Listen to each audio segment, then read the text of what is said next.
Նախագծի գործընկերն է World Vision Հայաստան գավառի տարածքային զարգացման ծրագիրը։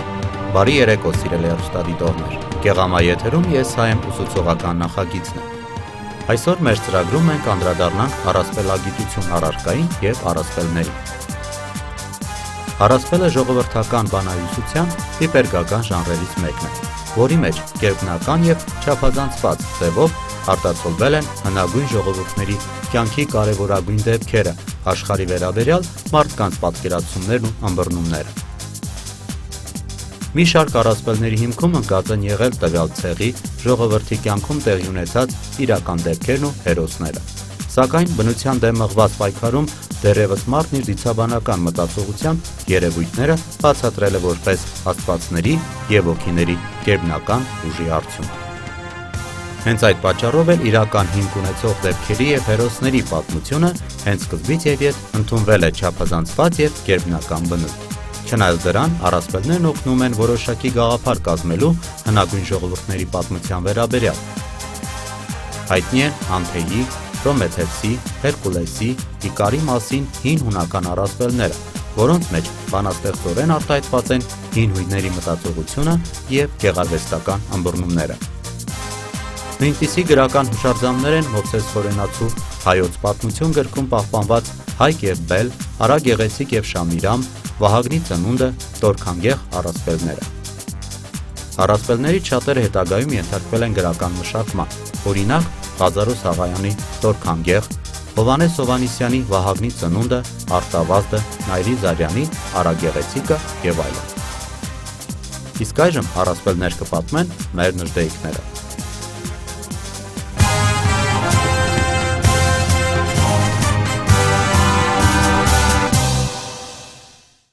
Մի ժամանակ, երբ քարերը ու ծառերը նույնպես խոսել գիտեին, քարերի թագավորը ոսկին էր, եւ Սատանան գալիս է Աստծու մոտ եւ ասում է. «Ես ուզում եմ, որպեսզի մի լավ գործել ես կատարեմ»։ Թագավորը քմծիծաղ է տալիս եւ ասում է, թե դու ինչ լավ գործ կարող ես կատարել, բայց նա համաձայնվում է։ Եվ երբ Սատանան գնում է ոսկու մոտ, ասում է, որ քարածուխը ավելի լավ թագավոր կլինի ձեզ, եւ նա այդ ապացուցելու համար տան մեջ խոտ է լցնում եւ քարածուխին ասում է, որպեսզի դու խփես երկաթին, եւ երբ նա խփում է երկաթին, այդտեղից կայծ է թռչում եւ ընկնում է խոտի վրա, եւ խոտը սկսում է վառվել։ Երբ խոտը վառվում է, նրանք քարերը վերցնում են եւ սկսում են ճաշ եփել։ Այդ ժամանակ Աստված զայրանում է Սատանայի վրա եւ սկսում է կայծակ առաջացնել եւ այդ կայծակից մահանում են 10 հոգի, բայց դրանից հետո Սատանան կարողանում է փախչել եւ Աստված զայրանում է Սատանայի վրա եւ ասում է. «Դու բացեցիր կրակի գաղտնիքը»։ Այդ ժամանակ արդեն մարդիկ իմանում են, թե ինչպես կարող են եփել ճաշը, եւ նրանք կարողանում են ճաշը եփել, բայց Աստված նույնպես սկսում է քարերին անշարժացնել եւ այնպես է անում, որ նրանք չխոսեն, եւ ծառերին նույնպես անշարժացնում է եւ չի թողնում, որպեսզի շարժվեն ու խոսեն։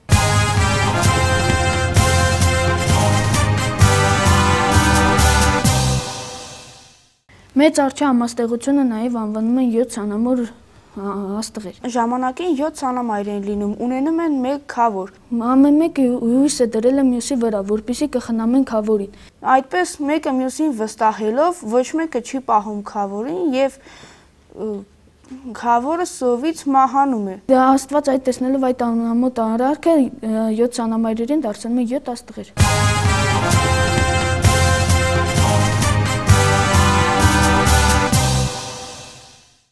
Արարատ եւ Արագած լեռները քույրեր են եղել, բայց մի անգամ նրանք կռվել են։ Մարութա լեռը տեսնելով այդ կռիվը որոշել է խառնվել նրանց վեճին եւ հաշտեցնել նրանց, բայց տեսնելով որ չի կարող նրանց վրա ազդել, հեռացել է։ Նրանք լեռները նորից սկսել են կռվել, բայց եւ Արարատը անիծել է Արագածին, որ սրտում վիշտ ունենա եւ միշտ լացի։ Իսկ Արագածն էլ իր հերթին Արարատին ասել է, որ ոչ ոք չկարողանա նրա վրա բարձրանալ եւ որ նրա վրա մատաղ չանի։ Եվ այդպես էլ եղել է։ Հիմա Արագածը լացել է եւ նրա վրա լիճ է գոյացել, իսկ Արարատի վրա էլ ոչ մի մարդ չի կարողացել բարձրանալ եւ մատաղ չի արել։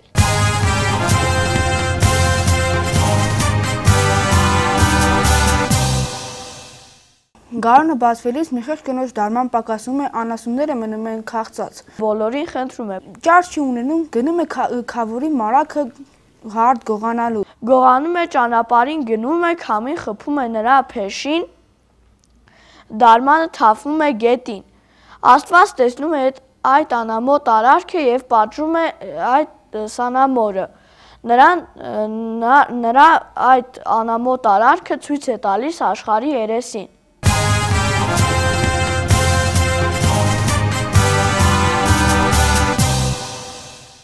Մի կուր մարդ բարկանում է Աստծու վրա, որ նրան տեսողությունից զրկել է, եւ նա վերցնում է թթու լավաշը եւ շպրտում թղթի վրա, թուղթը զայրանում է եւ սկսում է գորգորլալ կույրի վրա եւ այդտեղից էլ առաջանում է որոտը։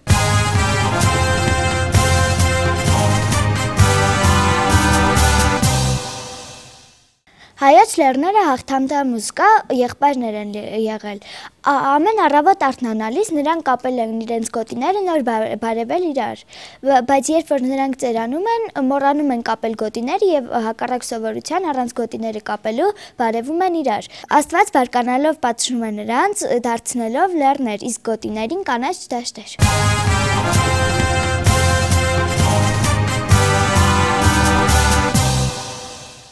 Երբ դրախտում վարձը թառամում է, սոխակը սաստիկ տխրում է, լուսինը տեսնելով սոխակի սրտաճմլի վիճակը սկսում է լուր լաց լինել, լուսնի արտասունքներից էլ առաջ է եկել սողը։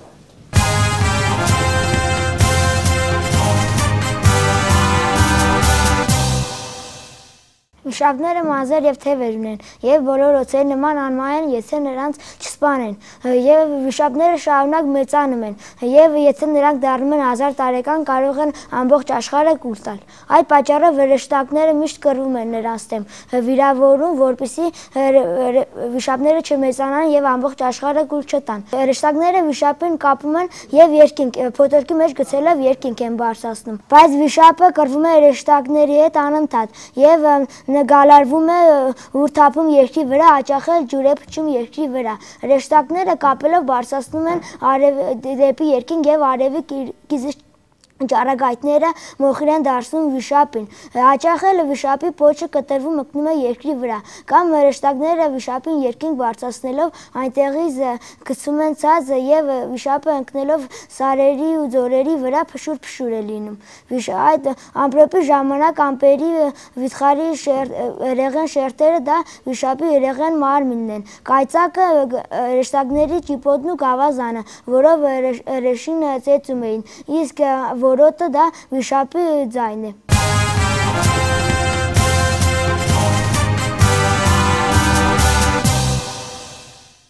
Հուրը եւ ջուրը քույր ու եղբայր են եղել։ Նրանք միշտ վիճել են։ Մի անգամ հուրը այրել է ամբողջ սարի վրայի դաշտերը, իսկ ջուրը պատասխան նրան հանգցրել է սարի վրայի դաշտերի կրակը։ Եվ նրանք առանձնացել են իրարից։ Մի անգամ երբ հուրը տեսնում է, որ ջուրը իջնում է սարից, պատասխանում է, որ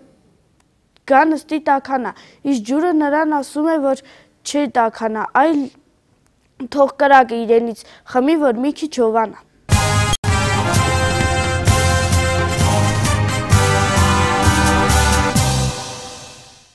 Մի ուխտապան է լինում, նա ունեն 45 ուխտ։ Մի անգամ, երբ հարդը սպառվում է, նա գնում է հարդ գնելու։ Նա գնում է եւ 15-ի համար գնում, իսկ 30-ի համար փող վերցնում։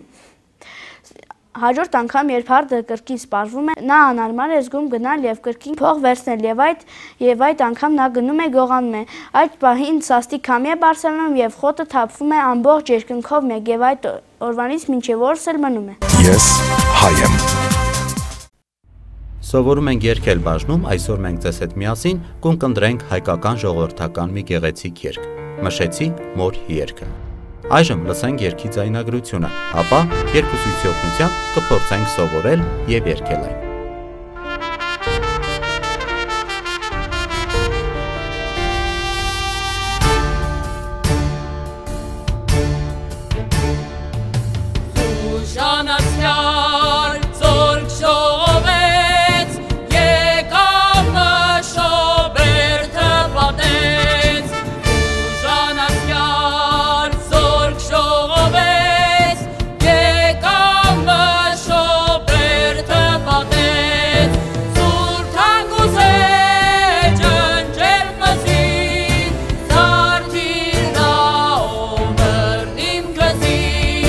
Sultan Kuzey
Ես հայ եմ։ Հայրենագիտություն առարկայից այսօր մենք ուսումնասիրենք Արագածոտնի մարզը։ Մարզի հետ մեզ կօգնեն ծանոթանալ մեր նժդեյքները։ Տարածքը 2753 քառակուսի կիլոմետր, բնակչությունը 141,000 մարդ, կենտրոնը քաղաք Աշտարակ։ Արագածոտնի մարզը Հայաստանի Հանրապետության մարզերի շարքում տարածքի մեծությամբ միջին տեղ է գրավում, իսկ բնակչության թվով գերազանցում է միայն Վայոց-Ձորի և Տավուշի մարզերին։ Արագածոտնի մարզը իր անվանումը ժառանգել է պատմական Այրարատ աշխարհի Արագածոտ գավառի անունից։ Մարզի աշխարհագրական դիրքի կարևոր առանձնահատկությունն այն է, որ գտնվում է Հայաստանի Հանրապետության ամենաբարձր լեռնագագաթի և մայրաքաղաք Երևանի միջև։ Կիսահողակաձև գոտևորելով Արագածի լեռնազանգվածը, մարզի տարածքը արևմուտքում ձգվում է դեպի Թուրքիայի հետ պետական սահմանը։ Մարզի տարածքով անցնում են համապետական նշանակության 3 ավտոխճուղիներ՝ Երևան-Աշտարակ-Թալին-Գյումրի, Երևան-Աշտարակ-Ապարան-Սպիտակ և Երևան-Արմավիր-Քարակերտ-Գյումրի։ Մարզի տարածքով անցնում է նաև Հայաստանի Հանրապետության գլխավոր երկաթուղու միայն ծայր արևմտյան հատվածը, որը տնտեսության զարգացման վրա կարևոր նշանակություն չի թողնում։ Մարզը հիմնականում օգտվում է Երևանի և Մասիսի գլխավոր երկաթուղային կայարաններից, որոնք սահմանագծից դուրս են գտնվում։ Ինչպես երևում է քարտեզից, Արագածոտնի մարզը զբաղեցնում է Արարատյան ֆիզիկա-խորագրական շրջանի հյուսիսարևմտյան մասը 950 մետրի 4090 մետր բացարձակ բարձրությամբ։ Հարավում լեռնալանջերը ձուլվում են Արարատյան դաշտին, հյուսիսի ձգվում են մինչև Արագածի լեռնագագաթները։ Արագածոտնի մարզը Հայաստանի Հանրապետության այն մարզերից է, որտեղ մեզ հայտնի են բոլոր վերընթաց լանդշաֆտային գոտիները։ Մարզի մակերևույթի մեծ մասը կազմված է տարբեր տիպի և բնույթի երիտասարդ դրաբխային լավաներից։ Այստեղ են գտնվում Թալինի, Կարմրաշենի, Շամիրամի, Ապարանի սարավանդները, որոնց մակերևույթին բնորոշ են խարամային կողմերը, տուֆային դաշտերը, քարակարկառները։ Բազմաթիվ են լավային ծածկույթների տակից բխող սառնորակ աղբյուրները, որոնցից սնվում են գետակները։ Մարզի հիմնական ջրային զարկերակը Քասախ գետն է, Գեղարոտ և Ամբերդ գլխավոր վտակներով։ Քասախի վրա կառուցվել է Ապարանի ջրամբարը։ Հայտնի է Մասարայի սելաֆային գետակը, որը հաճախ վարարելով մեծ վնաս է հասցնում ցանքատարածություններին։ Արագածի մերձգագաթային սարավանդի վրա գտնվում է Քարի լիճը։ Մակերևույթի բարձրության տատանումների շնորհիվ կլիման շատ բազմազան է։ Այստեղ տարբերվում են բարձր և ցածր մասերի կլիմաները։ Եթե այստեղ ամենատաք ամիսը հուլիս ամիսն է, ապա միջին ջերմաստիճանը 24 աստիճան է, իսկ բարձր լեռնային մասերում 6 աստիճան։ Արագածի մերձգագաթային հատվածում նույնիսկ ամռանը կարելի է հանդիպել ձնաբծերի։ Մթնոլորտային տեղումների քանակը տատանվում է 400-ից մինչև 1000 մմ։ Այստեղ նաև կարելի է հանդիպել կաղնու մեծ անտառների։ Օգտակար հանածոները բազմազան չեն, բայց պաշարները մեծ են։ Դրանք են տուֆերը, բազալտը, գրանիտը, պերլիտը, հրաբխային խարամը, որոնք իրենց գոյությամբ պարտավոր են Արագած լեռան հրաբխային ժայթքումներին։ Մարզը նաև հայտնի է խմելու ջրի պաշարներով։ Մարզում կա նաև շատ ճարտարապետական հուշահամալիրներ։ Մարզկենտրոնի հարևանությամբ Օշական գյուղում գտնվում է գրերի ստեղծող Մեսրոպ Մաշտոցի Շիրիմ դամբարանը։ Մարզում կա նաև շատ վանքեր և եկեղեցիներ, դրանցից են Սաղմոսավանի, Թալինի, Ամբերդի, Աշտարակի վանքերը։ Մարզում է գտնվում նաև հայտնի Վիկտոր Համբարձումյանի բյուրականի աստղադիտարանը։ Արագածոտ մարզը Հայաստանի ամենավաղ բնակեցված շրջաններից է։ Դրան վկայում է այն փաստը, որ այնտեղ հայտնաբերվել են քարի ու բրոնզի դարերի մշակութային նպաստավոր հուշարձաններ։ Այնտեղի բնակչությունը եղել է Քասախ գետի և նրա վտակների մոտ։ Տեղեր կան, որտեղ մարդիկ չեն ապրել։ Բնակչության տարաբնակեցումը վերջին տասնամյակների ընթացքում է շատացել։ Արագածոտնի մարզը Հայաստանի Հանրապետության ամենագյուղաբնակ մարզերից մեկն է։ Մարզի 70% բնակչությունը կենտրոնացված է գյուղական համայնքներում։ Մարզի բնակչությունը կենտրոնացված է 900 մետրից մինչև 1500 մետր բացարձակ բարձրության վրա։ Մարզն առանձնանում է նրանով, որ այնտեղ բնակվում են եզդիական համայնքներ, այսինքն ազգային փոքրամասնություններ, որոնք բնակվում են թե հայերի հետ միասին եւ թե առանձին գյուղական համայնքներում։ Արագածոտնի մարզի ամենամեծ բնակավայրը քաղաքը Կաշտարակն է 21000 բնակչով։ Այն Հայաստանի հանրության գեղատեսիլ վայրերից մեկն է։ Գտնվում է Արագածի լեռան հարավային ըստորոտին, Քասաղի գետի կիրճի երկու ափերին, ծովի մակարդակից ավելի քան 1100 մետր բարձրության վրա։ Աշտարակը ունի բարենպաստ աշխարհագրական դիրք։ Այն մայրաքաղաք Երևանից հեռու ընդամենը 20 կիլոմետր գտնվում է Երևան-Գյումրի, Երևան-Սպիտակ, Վանաձոր ավտոխճուղիների խաչմերուկում։ Քաղաքի շրջաններում Քասախ գետը խճուղիները բաժանում է 3 կամուրջներով։ Դրանցից առաջինը կառուցվել է 13-րդ դարում, իսկ մյուս երկուսը մեր օրերում։ Աշտարակը 1960-ական թվականներից սկսած զարգացել է որպես Երևանի արբանյակ քաղաք։ Մարզային կենտրոն դառնալուց հետո 1995 թվականից սկսած այն կատարում է մարզի ընդարձակ տարածքի վարչական, տնտեսական, կրթմշակութային կենտրոնի գործառույթ։ Արագածոտնի մարզում բացի Աշտարակ քաղաքից գոյություն ունեն ևս 2 քաղաքներ՝ Թալինը եւ Ապարանը։ Արագածոտնի տնտեսությունը հիմնականում հիմնված է 2 տեսակի պայմանների վրա։ Առաջինը դա այն է, որ Արագածոտնում կա բոլոր տեսակի լանդշաֆտները, իսկ երկրորդը դա այն է, որ գտնվում է Երևանին կից։ Ըստ լանդշաֆտային գոտիականությունների բաժանվում է 3 մասի։ Առաջին մասը անվանում են նստորին մաս, որտեղ մարդիկ զբաղվում են օղագործությամբ եւ խաղողագործությամբ։ Երկրորդ մասում մարդիկ զբաղվում են հացահատիկային տնտեսությամբ եւ զբաղվում են նաեւ անասնապահությամբ, իսկ երրորդ մասում մարդիկ զբաղվում են նորից անասնապահությամբ։ Ստորին եւ միջին մասերում մարդիկ սկսեցին այն ավելի մշակել, քանի որ արդեն կային արհեստական ոռոգում եւ քարամաքրում։ Դա հիմնականում նաեւ զարգացում ապրեց վերջին տասնամյակներում, քանի որ ստեղծվեց Թալինի ջրանցքը, որը Ախուրյան գետից է սկիզբ առնում, նաեւ Շամիրամի ջրանցքը, որը սկիզբ է առնում Հրազդան գետից։ Այն ժամանակներում, երբ նրանք չէին ոռոգվում, երբ դրանք սկսվեցին զարգացում ապրել, այդ օրերը նույնպես սկսեցին ոռոգվել եւ կարողացան մարդիկ ցանել տարբեր տեսակի հացահատիկներ եւ ստանալ լավ մշակովի օղատարածքներ։ Վերին գոտու գյուղատնտեսության գլխավոր ուղղությունը հիմնվում է ալպյան եւ մեծ ալպյան հարուստ մարգագետինների օգտագործման վրա։ Ամռան ամիսներին անասունների, նախիների հետ այստեղ են բարձրանում նաև ցածրադիր գոտիների բնակչության մի մասը եւ Արագածի գրեթե անմարդաբնակ լանջերը ծածկվում են ժամանակավոր յալյաններով։ Այստեղ էլ կազմակերպվում են անասունների արոտ եւ կատնամթերքի արտադրությունը։ Արդյունաբերությունը հենվում է տեղում արտադրվող գյուղատնտեսական մթերքների վերամշակման, ինչպես նաև շինանյութի հանքավայրերի շահագործման վրա։ Ամենազարգացած ճյուղը սննդի արդյունաբերությունն է, որը թողարկում է տարբեր տեսակի գինիներ՝ Աշտարակ, Ապարան, Թալին եւ այլ արտադրատեսակներ։ Ես հայ եմ։ Արդեն մեկնարկել է Ես հայ եմ ուսուցողական ծրագիրը։ Այն իրականացվում է Քյավառ հեռուստաընկերության Գեղարեք կրթամշակութային հասարակական կազմակերպության եւ Հայ ասպետ կրթադաստիարակչական հիմնադրամի հետ համատեղ։ Ծրագրի իրականացմանն աջակցում է World Vision Հայաստան գավառի տարածքային զարգացման ծրագիրը։ Նախագծում սովորում են 10-ից 12 տարեկան շուրջ 3 տասնյակ պատանիներ եւ աղջիկներ։ 2013-ից մեկնարկել է նաև կրտսեր Հայ ասպետ հեռուստախաղը եւ օրեր անց հեռուստատեսությամբ հեռուստադիտողները կարող են դիտել այդ խաղը,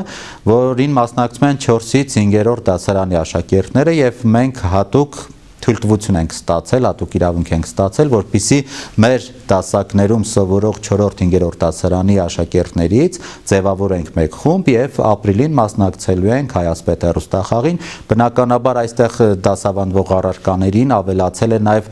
Հայ ասպետ հեռուստախաղի տրված թեմաները։ Նախագծի մասնակիցներին պայմանականորեն անվանում են նժդեհիկներ, նրանց կրթության եւ դաստիարակության հիմքում նժդեհյան գաղափարախոսությունն է։ Հայ ասպետ հիմնադրամի վերապատրաստման դասընթացները անցած փորձառու մասնագետները մասնակիցներին դասավանդում են Հայ ասպետ կենտրոնի ուսումնական ծրագրերով եւ մեթոդներով։ Դասերի ժամանակ աշակերտներից յուրաքանչյուրը կարողանում է ուսուցչին հարցադրել իր հարցերը, նաև կարողանում է ուսուցչի հետ քննարկել տարբեր տեսակի մուլտֆիլմներ եւ ոչ միայն մուլտֆիլմներ, այլ նաև հեքիաթներ։ Թեկուզ եւ ժամանակը շատ քիչ է, սակայն աշակերտները հասցնում են ուսուցչի հետ շփվել այնպես, ինչպես հարցն է։ Օրինակ, առասպելները մեզ ուսուցանում են, թե ինչպես պետք է վարվենք մեր դիմացինի հետ։ Առակները նույնպես ունեն ուսուցողական բնույթ։ Աշխարհագրությունը յուրաքանչյուր մարդ պետք է լավ իմանա։ Իսկ հայոց պատմությունը պետք է յուրաքանչյուր հայ իմանա, որովհետև դա մեր ազգի պատմությունն է։ Այստեղ բոլոր երեխաները հասցնում են ընդգրկվել դասի մեջ։ Այստեղ գրեթե մենք մեր տնայինները սովորած են գնում հայասպետը շատ առավելությունների եւ ես խորհուրդ եմ տալիս իմ հասակակիցներին կամ ավելի մեծերին գալ հայասպետ եւ դառնալ ավելի հայրենասեր։ Հերոստանախագծի նպատակն է պատանի նրդեհիկներին կրթել ու դաստիարակել ազգային վեհ գաղափարներով, արշավների միջոցով նպաստել նրանց հայրենաճանաչողության եւ կրթամակարդակի բարձրացմանը։ Կապված եղանակային պայմանների հետ մենք գարնանից սկսած արդեն կազմակերպելու ենք նաև արշավներ։ Այս տարի մենք փորձելու ենք ընդլայնել մեր աշխարհագրությունը եւ կփորձենք լինել Հայաստանի մեզ հասանելի գոնե մի քանի մարզերում եւ այնտեղ մեր նժդեհիկները նաև կփորձեն պատմել տվյալ մարզի պատմությունը, ավանդույթներ, ավանդազրույցներ, մի խոսքով պետք է նրանք նաև պատրաստ լինեն, որպեսզի մասնակցեն արշավի։ Այս ամենը ամիսը 2 անգամ կլուսաբանվի Գեղամա եթերով «Ես հայ եմ» նախագծի շրջանակներում։ Էկրաններից այն կողմ հեռուստահաղորդումները կնպաստեն պատանիների եւ երիտասարդների ռազմահայրենասիրական դաստիարակությանը եւ հայրենագիտական իմացության բարձրացմանը։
Այսօրվա համար այսքանը, եւս մեկ թողարկում մոտեցավ ավարտին։ Ես հիշեցնեմ, որ մենք եթերում ենք ամիսը 2 անգամ, չորեքշաբթի օրերին ժամը 20-ին, հինգշաբթի ժամը 12:20-ին եւ կիրակի օրերին ժամը 18-ին։ Մնացեք խաղաղությամբ։